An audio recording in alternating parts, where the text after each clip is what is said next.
Fala aí galera, beleza? Aqui é o Maurício e vocês estão em mais um vídeo aqui no meu Livre-Eu. Bom galera, dessa vez não é uma resenha, não é um book haul, não é uma tag em específico, mas sim um assunto que a gente deveria conversar já faz acho que um tempinho. E querida J. Pluffits fez isso e me deu a ideia de trazer isso aqui também. Eu vi esse assunto ser abordado primeiramente no canal da Tati e depois no canal da Jota, e eu achei simplesmente incrível. E o assunto é como nos tornamos leitores.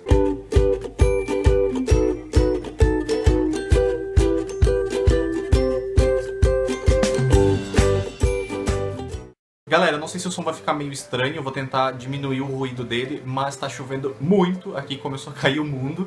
Eu espero que não fique ruim. Falar de livro pra mim é uma coisa que é extremamente bom. Se a pessoa me dá uma abertura pra falar de livros, eu fico 3 horas falando sobre um determinado livro em específico. Quem dirá falar de tudo o que a gente sabe de livros. Mas muitas vezes a gente não sabe da onde que surgiu essa paixão por ler. A minha história com a leitura, como eu me tornei leitor. Bom, eu sou filho de professora, a minha mãe era pedagoga, ela dava aula pro ensino fundamental 1. Aqui a gente chamava de segunda série no estado de Santa Catarina, mas hoje tá tendo como terceiro ano. E esse ano é o ano da alfabetização dentro da leitura. Então imaginem pra mim o que era viver dentro de uma casa em que você tem uma mãe que torna leitores. Quando eu comecei o meu pré-escolar, eu já sabia todo o alfabeto e já sabia ler algumas coisas tantas. Então eu sempre fui meio que avançado nas coisas, mas não pelo fato de, nossa, você é muito bom. Não, mas simplesmente pelo fato de que eu tinha uma professora dentro de casa e ela sempre me exigiu muito. Na minha segunda série, eu tive aula com a minha mãe e eu sempre tinha que estar na frente de tudo.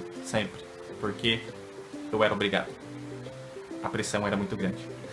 Mas eu acho que foi a partir dessa segunda série que eu comecei a tomar um gosto mais forte pela leitura. Primeiramente eu lembro que a gente tinha uns cards, uns cartõezinhos com uns poemas ou umas histórias bem pequenas, umas fábulas que a minha mãe entregava para todos os alunos e a gente tinha que ler em casa e depois apresentar na sala de aula, ou em forma de leitura mesmo, ou em forma de explicação, você ir lá e contar aquela história. Então o contato com as primeiras fábulas de Esopo, essas coisas todas, foram através desses cartões que a minha mãe dava em aula. Depois disso a gente começou a ter alguns livros, e eu lembro de especificamente 2 livros que eu amo, eu ainda quero ter aqueles livros. Se você um dia encontrar, por favor, me dê.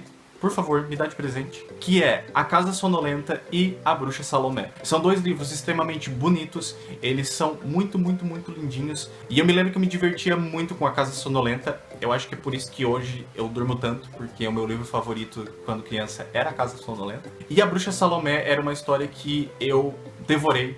E não foi só uma vez não, tipo, toda a vida eu li aquele livro. A sensação de nostalgia quando eu vejo a capa desses livros é muito boa. Eu vou deixar aqui rolando a capa dos 2 livros pra vocês darem uma olhada. Se vocês conhecem, deixa aqui embaixo já, tipo, eu conheço, eu já li esse livro. Aí a partir daí eu comecei no mundo da leitura, mas sempre com livros um pouco mais infantis, aquela coisa pra idade mesmo. Os estudos aqui em casa sempre foram tidos como prioridade, então eu sempre tive leitura como algo fundamental na minha formação. Mas a leitura de livros grandes, de livros densos e tudo mais, foi a partir de um livro chamado Esse Mundo Tenebroso. É um livro de ficção cristã, e eu lembro que foi uma leitura muito doida mesmo, porque, tipo, é demônios contra anjos, e aquela batalha toda, e o inferno, e o céu, e não sei o que. É muito bom mesmo. E eu lembro que ele tinha 440 e poucas páginas. Cada capítulo tinha cerca de 10 páginas, e eu lembro que ler um capítulo por dia era algo extremamente doloroso. Pra você que tá no começo das suas leituras, calma, porque no começo é assim, depois você lê 100, 150 páginas num dia e acha pouco. Isso acontece comigo hoje em dia. Aí depois desse livro, Esse Mundo Tenebroso, eu entrei no mundo da fantasia,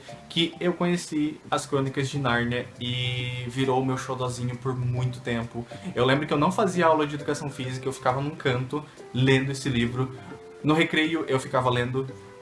A todo momento eu ficava lendo esse livro. Nesse meio tempo, a minha professora de inglês veio e me deu Harry Potter Prisioneiro de Azkaban, e eu simplesmente amei esse presente, sabe? Tipo, receber um presente de um professor já é algo muito legal. E receber um livro, sabe? De uma pessoa que estava começando a se apaixonar pelos livros, foi algo muito bom.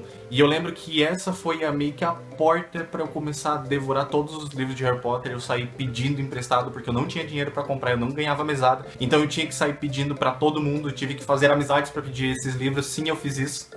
E eu consegui ler todos os livros de Harry Potter. Aí depois, quando eu tive as minhas condições, eu comecei a comprar os meus livros. E é por isso que eu tenho um carinho imenso pelo Hobbit, que tá lá atrás. Fora toda a mitologia e tudo mais, mas eu tenho um carinho muito grande pelaquela edição que eu tenho, porque foi a primeira edição que eu tive, foi o primeiro livro que eu tive aqui na minha estante. Foi algo que eu comprei e algo que tá aqui desde o começo. Eu tenho muito livro hoje, só que eu tenho um carinho gigantesco por aquela edição. No começo de tudo, eu lia cards com pequenos versos, pequenas fábulas, e hoje, às vezes, eu consigo, em um mês, ler 14 livros, como aconteceu esse ano, que foi o meu maior mês de leitura. Então, sim, a leitura é algo gradativo, ela começa de pouquinho em pouquinho, e quando você vê, você já tá mergulhado nesse mundo. Bom, galera, eu acho que essa é a minha resposta para esse tema. Eu espero que vocês tenham gostado de saber um pouquinho mais sobre a minha vida de leitor, e eu queria saber de vocês, como foi que vocês se tornaram leitores? Vocês podem deixar nos comentários aqui embaixo ou fazer vídeo resposta e linkar aqui no vídeo. Porque com certeza eu vou ler, a gente vai conversar e eu vou assistir também. Eu acho muito legal quando vocês fazem vídeo resposta. Eu espero que todo mundo tenha gostado desse vídeo. Se você gostou, não esquece de deixar um joinha para avaliação aqui do vídeo. E se você é novo por aqui, é a primeira vez que tá no meu Livre Eu, não esquece de clicar no botão inscreva-se aqui embaixo para fazer parte da galera do meu Livre Eu. Eu espero que todo mundo tenha uma ótima semana e até o próximo vídeo.